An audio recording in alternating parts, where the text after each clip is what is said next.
Buenas tardes, a continuación mediante este video le vamos a explicar las crisis familiares. Mi grupo está conformado por Liliana Astrid Quintero, Isneisa Quintero Graciano y mi persona Harold Jiménez. Somos estudiantes de Psicología de la Universidad Minuto de Dios, 10º semestre. Mucho gusto, mi nombre es Liliana. Hoy les voy a hablar sobre la crisis y familia. La familia es entendida como la máxima institución social en el universo y las crisis vienen siendo un estilo de eventualidad de gravedad que determinan o afectan el desarrollo del individuo. Bueno, para entrarnos en este tema de las crisis, les voy a hablar sobre algunos factores que determinan la evolución de las crisis, bien sea hacia la destrucción o el mejoramiento. Entre ellos encontramos tres. El primero, la gravedad de los sucesos que precipitan las crisis. Uno de ellos puede ser los recursos familiares. Dos, las características socioeconómicas y funcionales que facilitan el afrontamiento de manera efectiva dentro de las familias. Y tres, los apoyos sociales, bien sea que se reciban de las mismas familias, de personas cercanas o personas de la población, la cual generen alguna confianza y hay una afinidad. Bueno, también hay algo muy importante que nos habla sobre los recursos. Los recursos son muy determinantes e importantes en este caso. Los recursos predicen cuando una crisis puede ser, tiene consecuencias, bien sea positivas o negativas. Hay crisis que son predecibles. Por ejemplo, hay crisis que son no predecibles. Por ejemplo, puede ser la de un accidente de algún familiar, la cual son cosas que se presentan de manera inesperada y no se sabe en qué momento, no se sabe cómo afrontar ese instante. Otra puede ser el diagnóstico de una enfermedad, la cual no se esperaba también. Bueno, las crisis son originadas por varios sucesos, ¿cierto? Entre esos encontramos el divorcio, la pérdida del empleo. Son situaciones que vienen generando estresores dentro de la familia, ¿cierto?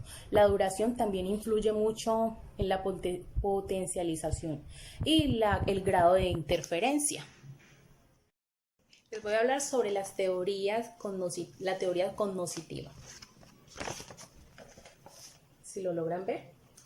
La teoría cognoscitiva nos habla de que un suceso origina una crisis siempre y cuando los familiares lo tomen como una amenaza, o sea, una amenaza la cual afecte de manera física, emocional a alguno de los miembros de la familia. Una pérdida puede ser un reto que en ellos le generen que tienen como una incapacidad de poder afrontarlas como tal. Eso nos habla de la teoría cognoscitiva. Entonces, para algunos que le genera amenaza, para algunos pueda que la puedan afrontar de manera positiva o tengan las capacidades cognoscitivas para afrontarla, como para otros. Para que no les voy a dar un claro ejemplo de esto, puede ser cuando existe quizá una separación, un divorcio o en algunos casos en los hogares que son monomarentales. Entonces encontramos que la madre de pronto queda sola con la obligación de sus hijos, le corresponde ir a laborar, entonces ya vienen a crear como un simple hecho de que los hijos tienen que afrontar esa parte vivencial, ¿cierto? Para ellos es una experiencia nueva que tienen que afrontar, entonces los hijos deben de tomar una cierta responsabilidad mientras la madre se ocupa de la parte laboral para proveer económicamente las necesidades básicas de sus hijos y de ella, obviamente. Entonces ya en este caso los hijos, para algunos lo toman de manera negativa. Ay, no, ¿qué vamos a hacer? No tenemos cómo poder enfrentar esto, no saben repartirse las labores, las tareas de la casa y empiezan esos choques, empiezan a vivir una crisis, ¿cierto? De la convivencia.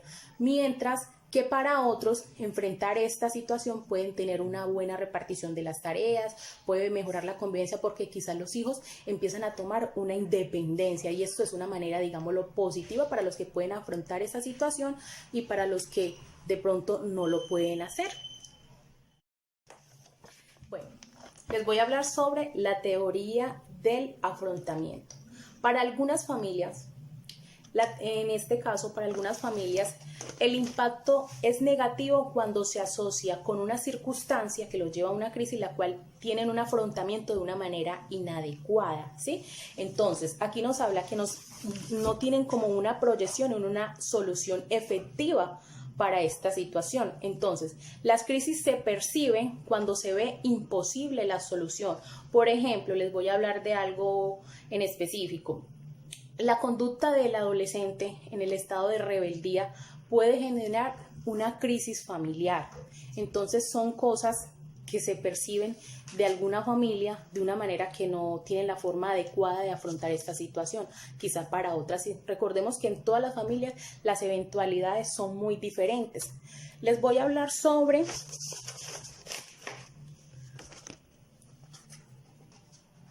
la teoría de la reactivación de historias pasadas.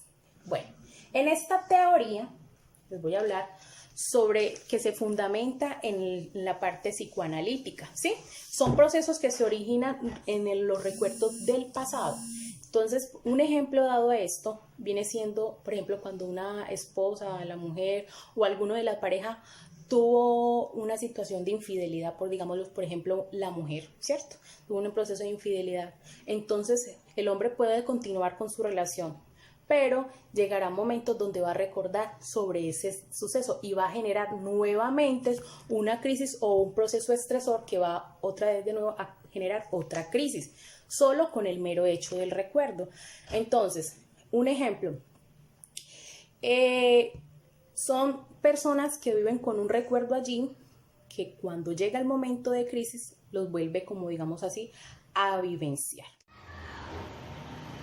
Crisis de las etapas del ciclo vital. En la familia se presentan varias crisis, las cuales pueden ser normativas y no normativas. Las normativas son aquellas que pasan sin ningún inconveniente, es decir, de una etapa transcurre a otra etapa sin ningún tipo de problema.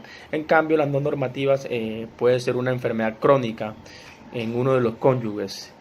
Las crisis normales en el desarrollo posibilitan a la familia, las normales posibilitan a la familia que todo transcurra con normalidad, que se cumplan los objetivos o las tareas que tienen proyectadas en sus etapas. En cambio, las no normativas pueden generar disfunción o síntomas que alteren el funcionamiento normal de la familia, y se complica también el paso de una etapa a la otra. De igual forma, un Jara señala que permanentemente hay dos funciones o dos tensiones en la familia, que pueden ser las verticales y las horizontales.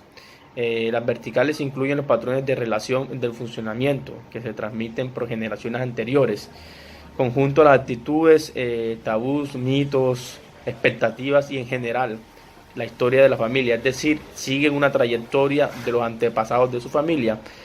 En cambio, las horizontales surgen del transcurso de la evolución de la familia. Es aquí donde incluyen una transacción en el ciclo vital. Los acontecimientos externos la afectan, es decir, aquellas tensiones que se producen durante el transcurso de un ciclo vital a otro, o en los roles que la familia desempeña de un espacio a otro, de una trayectoria a otro. Cuando coinciden estos acontecimientos, el eje horizontal y el eje vertical, la tensión normal aumenta, es decir, lo hace más difícil el proceso de transición y lo cual genera una crisis en la familia. Entonces, como lo relacioné anteriormente, ya sabemos que hay crisis normativas y crisis no normativas, y según Jara también hay horizontales y no horizontales. Hola, ¿qué tal? Mi nombre es Isneisa Quintero, estudiante de psicología, somos el grupo número 8. Hoy vamos a hablar un poco sobre el artículo Conceptualización del ciclo vital familiar. Bueno, rápidamente expongo las etapas. La primera etapa está etapas del ciclo vital familiar. Aquí se da la formación de la pareja en cuanto a independización emocional. Entonces, a partir de los proyectos encaminados a lo que es la organización familiar.